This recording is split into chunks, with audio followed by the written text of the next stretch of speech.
Pray Together 말씀으로 함께 인사하겠습니다. 두 사람이 땅에서 합심하여 무엇이든지 구하면 하늘에 계신 내 아버지께서 그들을 위하여 이루게 하시리라.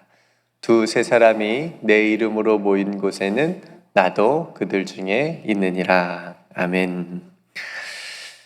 어느덧 8월 마지막 날이 되었네요. 날씨가 많이 쌀쌀해진 것 같습니다. 새로운 또 코로나도 유행한다고 하니까 그러면 또 일교차 조심하시고 건강에 유의하시기를 바랍니다. 오늘은 39번째 창세기 말씀 함께 나누도록 하겠습니다. 오늘 본문을 함께 읽어봤는데요.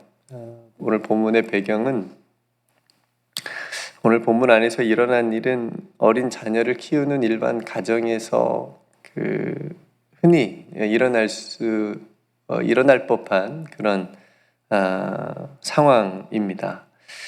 근데 이제 물론 아브라함의 가정은 좀 특별한 사연이 있긴 있는데 그런 어떤 일이 일어났는지 한번 살펴보겠습니다. 어제 나눈 것처럼 드디어 하나님께서 말씀하신 대로 하나님의 때가 돼서 이삭이 태어났습니다. 그런 이삭이 자라서 젖을 뗐어요. 엄마 젖을 뗐습니다. 아버지 아브라함은 아들 이삭이 젖을 떼는 그 날에 큰 잔치를 베풀었다고 적고 있습니다.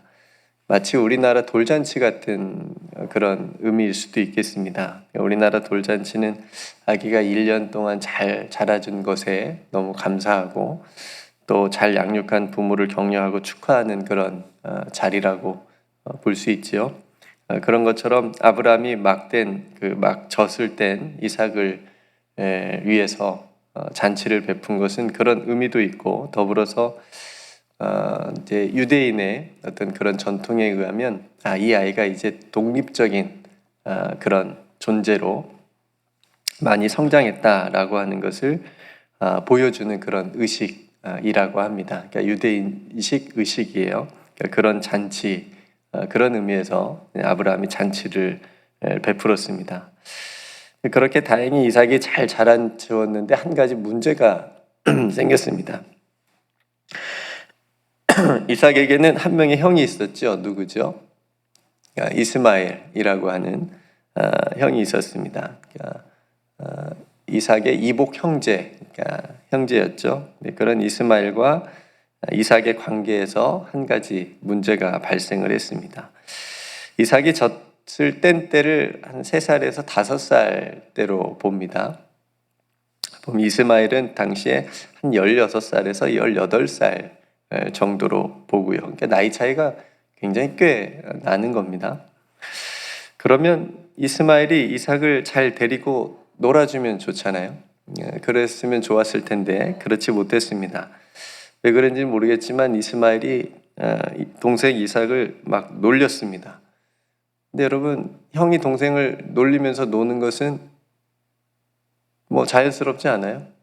얼마든지 형제가 있는 집에서는 일반적으로 볼 수 있는 그런 모습인데 근데 그것을 사라에게는 굉장히 크게 다가온 겁니다. 그 모습을 본 사라는 그게 예사롭지 않게 넘긴 거죠. 왜냐하면 이스마엘에 대한 어떤 다른 마음도 있었을 것 같고 그리고 이스마엘이 분명히 자신의 아들은 아니기 때문에 자신의 여종의 아들이었고 그렇긴 해도 이스마엘도 아브라함의 엄연히 아들이지 않습니까? 어쨌든 이 일을 통해서 사라가 아브라함에게 저 여종과 저 여종의 아들을 내쫓아라 달라 이제 이렇게 아브라함에게 부탁을 합니다. 근데 지금 이 일이 처음은 아니죠. 이 하갈에게는. 왜냐하면 사라를 통해서 자신의 주인의 말을 듣고 순종을 해가지고 아브라함에게 들어가서 동침해서 임신했을 때도 그때도 한번 쫓겨났었잖아요. 사라에게 미움을 받아가지고 물론 하갈도 잘못하긴 했지만 그런데 이 아이들 지금 다 좀 많이 자란 이 아이들 일로 또 사라가 이렇게까지 나오는 걸 보니까 사라와 하갈의 사이가 그때부터 지금까지 계속 좋지 않았던 것으로 보입니다. 형이 동생 한번 놀렸다고 내쫓으라고까지 하는 걸 보니까 그리고 또 한 가지 사라가 하갈과 이스마엘을 내쫓으라고 한 중요한 또 이유가 있었는데 오늘 말씀해 보니까 자신의 아들 이삭과 함께 기업을 얻지 못하게 하기 위해서. 그렇죠? 굉장히 중요한 부분이죠. 그러니까 이스마엘을 아브라함 집안의 아들로 인정하겠다 못하겠다? 그건 못하겠다는 거죠. 인정하지 않겠다라고 하는 겁니다. 그러니까 어쩌면 아브라함의 생각은 모르겠지만 아브라함은 이스마엘을 자신의 장자니까 그래도 자신의 피가 섞인 그래서 유업을 이어받을 장자로 생각하고 있다면 이삭이 받지 못하는 거잖아요. 그 장자의 유업을. 그러니까 사라의 입장에서는 굉장히 큰 문제였던 거죠. 그래서 사라가 이렇게 말할 때 분명하게 구분지어서 얘기합니다. 여종 하갈과 그의 아들 그리고 이삭은 자신의 아들이라고 구분지어서 오늘 본문에서 얘기해 주고 있습니다. 그러니까 사라가 이렇게까지 나오니까 굉장히 강경하게 나오는 거잖아요. 빨리 내쫓으라. 그러니까 아브라함은 이 일을 통해서 또 근심이 되는 거예요. 지금까지 아브라함을 우리가 쭉 봤지만 여러분 어떤 사람인 것 같습니까? 아브라함이 약간은 좀 우유부단한 그런 성격도 있는 것 같고, 그죠? 겁도 많고 이런 모습들 믿음의 아버지인데, 그러니까 우리와 똑같이 그렇게 연약한 모습들을 계속 보여주는데 이 일도 아브라함에 굉장히 큰 근심이 됐습니다. 왜 그럴까요? 앞에서 말씀드린 대로 이스마엘도 분명히 자신의 아들이기 때문에 그렇습니다. 그러니까 아브라함이 이러지도 못하고 저러지도 못하고 근심하고 있을 때 또 하나님께서 아브라함에게 나타나셔서 말씀하십니다. 근심하지 말고 이삭에게 너에게 사라에게서 난 자라야 내 씨다 말씀하시면서 내 이삭을 인정해 주시는 듯한 그런 말씀을 하시죠. 그러면서 사라의 말을 사라의 부탁을 들어줘라. 여기까지 보면 하나님이 누구의 편일까요? 사라의 편인 것 같습니다. 그죠? 사라의 말을 들어주라고 하고 정말 사라의 말대로 하갈과 이스마엘을 내쫓으라고 얘기하니까 그러니까 이번에도 사라의 말을 들으라고 하긴 하셨지만 전에 하갈이 이스마엘을 낳아서 쫓겨났을 때도 하나님은 그 하갈을 살펴주셨어요. 그래서 광야에서 하갈이 고백했잖아요. 나를 살펴주신 하나님이라고 그렇게 고백하면서 하나님을 만나는 그런 장면이 있었는데 그때처럼 이번에도 이스마엘 또한 아브라함의 씨로 이스마엘도 너의 씨다 라고 그렇게 인정을 해 주십니다. 그러면서 이스마엘을 통해서 한 민족을 또 이루어 주겠다 이렇게 약속을 해 주시는 장면을 보게 됩니다.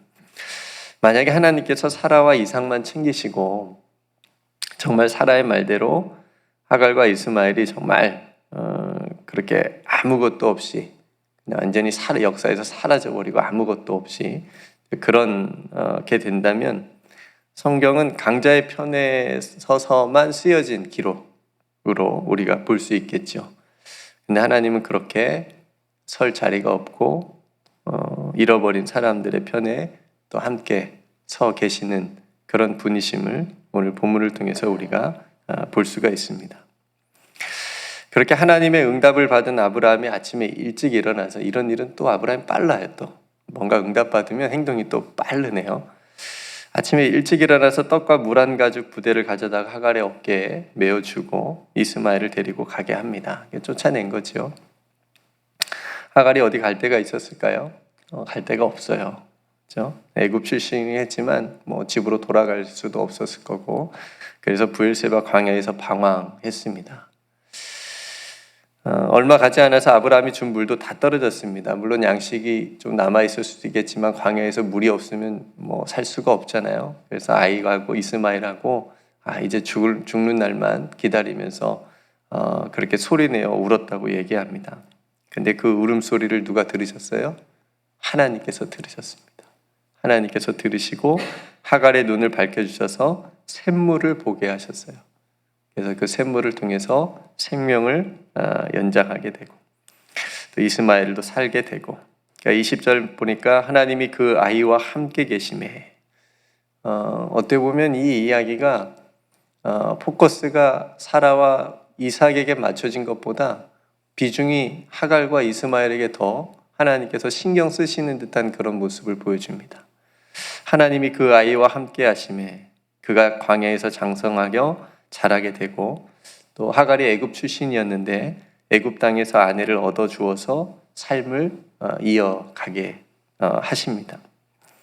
비록 아브라함의 집에서는 쫓겨나게 됐지만 하나님께서 이 하갈과 이스마엘, 이 모자를 돌보시고 함께 해 주셨다라고 하는 것을 보게 됩니다. 이 관계가 굉장히 묘해요. 제가 창세기를 지금 설교를 준비하면서 보면서 하갈과 이스마엘이 그렇게 크게 저희 눈에 잘못 이렇게 한 게 없는 것처럼 보이는 거예요.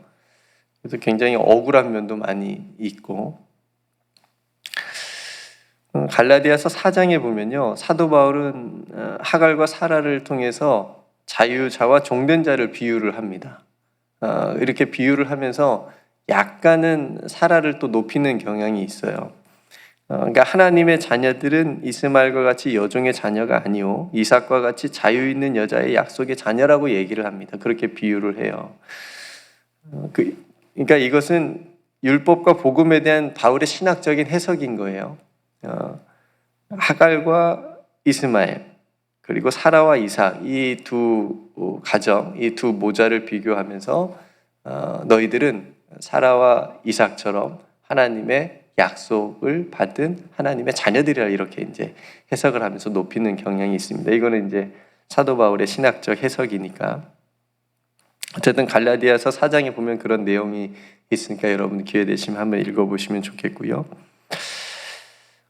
어쨌든 이런 본문들을 통해서 우리가 알 수 있는 것은 아브라함도 그렇고요, 사라도 그렇고, 하갈도 그렇고, 이스마엘, 우리 인간사에서 충분히 일어날 수 있는 일들이고, 그리고 그 일어나는 일들 속에서 이 사람들이 가지고 있는 인간적인 어떤 실수나 어떤 연약함, 그런 결함들이 다 있다라고 하는 거죠. 그럼에도 불구하고 그 안에서 그 사람들을 통해서 하나님께서 이루어 가시는 일들이, 계획들이 분명히 있고, 그래서 그것들을 하나님께서 이루어 가시면서 우리에게 보여주시는 거예요. 내가 이렇게 주관하고 인도하고 있다 라고 하는 것, 그 섭리를 우리에게 보여주고 있습니다. 그러니까 우리들도 마찬가지입니다. 우리들도 인간적인 연약함도 다 있고, 실수도 있고, 하나님께서 기뻐하지 않는 모습들도 물론 다 있지만, 그럼에도 불구하고 하나님께서 우리들을 붙드셔서 하나님께서 인도해 주시고, 하나님께서 이루시고 싶은 일들을 우리를 통해서 하시고자 하는 것들이, 그 섭리들이, 그 하나님의 계획들이 있다라고 하는 것을 믿는 것이 중요합니다. 우리도 예수 그리스도를 통해서 구원의 약속을 받은 하나님의 자녀죠. 그래서 우리가 이 땅을 믿음 안에서 살아가고 있습니다. 그러니까 우리가 하나님의 그 약속을 받은 믿음의 자녀답게 사는 것이 중요하겠죠. 그리고 하나님의 나라를 유업으로 받을 자로 우리가 그 믿음을 지키고 살아가는 그런 모습이 우리에게도 필요하겠다 싶습니다. 오늘 이 말씀을 여러분들이 다시 한번 묵상을 하면서 여러분 각자에게 주시는 어떤 메시지가 있다면 또 그 말씀을 붙들고 하나님을 그 말씀 안에서 또 깊이 만나고, 또 하나님께서 나를 부르시고 나를 통해서 하실 하나님의 일이 무엇인지, 하나님께서 나를 통해서 하시고 싶은 일이 무엇인지 또 그 점을 묵상하셔서 또 하나님께 의지하고 기도하는 그한 믿음의 하루가 되시기를 주님의 이름으로 축복합니다. 함께 기도하겠습니다. 은혜로우신 아버지 하나님, 오늘 또 아브라함의 가정에 일어난 한 가지 사건을 우리가 함께 나누었습니다.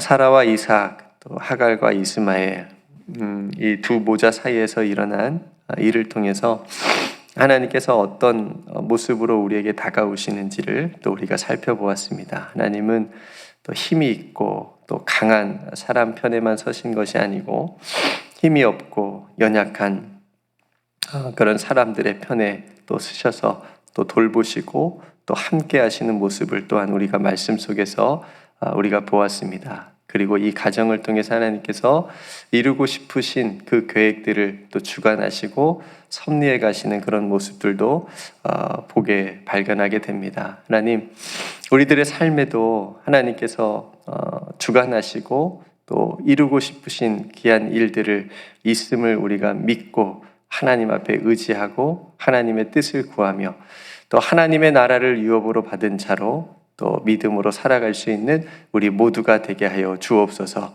하나님, 우리 교회도 하나님께서 이곳 가운데 세워주시고 또 하나님의 뜻을 또 우리 교회를 통해서 이 땅 가운데 또 이루어 주실 줄로 믿습니다. 하나님, 그 뜻을 위하여서 우리 온 성도가 같은 마음이 되고 또 함께 기도하며 나아가는 우리 교회 공동체가 될 수 있도록 하나님 큰 은총 베풀어 주옵소서. 이곳에서 함께 신앙생활하는 주의 백성들, 사랑하는 우리 온 성도들이 하나님 믿음으로 살게 하여 주시옵시고 먼저 하나님의 나라와 의를 구하는 귀한 삶 다 살아갈 수 있도록 주님 큰 은총 베풀어 주시옵소서. 우리를 또 우리에게 맡겨주신 모든 일 충성됨으로 잘 감당하게 하시고 몸이 연약한 성도들 오늘도 강건할 수 있도록 하나님 강하게 붙들어 주시옵소서. 성도들이 하나님 앞에 기도하는 기도의 제목마다 아버지 하나님께서 들어 응답하여 주옵소서.